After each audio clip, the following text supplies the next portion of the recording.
యోగా జీవితంలో భాగం కావాలని జిల్లా కలెక్టర్ సీఎం సాయికాంత్ వర్మ పిలుపునిచ్చారు. అంతర్జాతీయ యోగా దినోత్సవ వేడుకలలో భాగంగా మంగళవారం ప్రఖ్యాత పర్యాటక కేంద్రమైన ఉండవల్లి గుహలు వద్ద యోగా కార్యక్రమాలు నిర్వహించారు.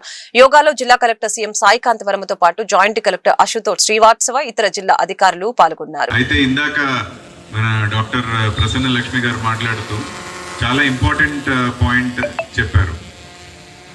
ఇప్పుడు మారుతున్న జీవన శైలిలో మన పూర్వీకులు మన తల్లిదండ్రులు చూడనటువంటి ఆరోగ్య సమస్యలు ఈరోజు మనం అతి చిన్న వయసులోనే చూస్తున్నాం. దానికి ఎన్నో కారణాలు ఉన్నాయి.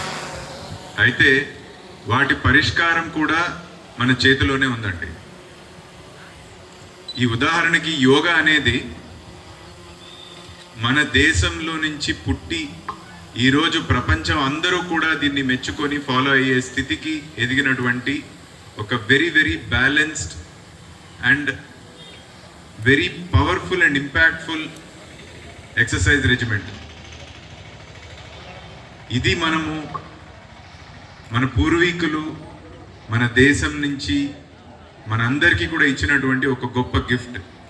దాన్ని మనం సరిగ్గా వాడుకున్నట్లయితే మన ఆరోగ్యాన్ని మనమే పూర్తి స్థాయిలో ఆరోగ్యంగా పెట్టుకొని మన వయస్సుని కూడా, అంటే మనకి ఎన్ని సంవత్సరాలు బ్రతుకుతాము అనేది కూడా చూసుకుంటే ఆరోగ్యంగా బతకడం ఎంతో ఎంతో ముఖ్యం. సో మన లైఫ్ ఎక్స్పెక్టెన్సీని కూడా పెంచుకునేటువంటి కెపాసిటీ ఉంది మన ఈ యోగాకి. అయితే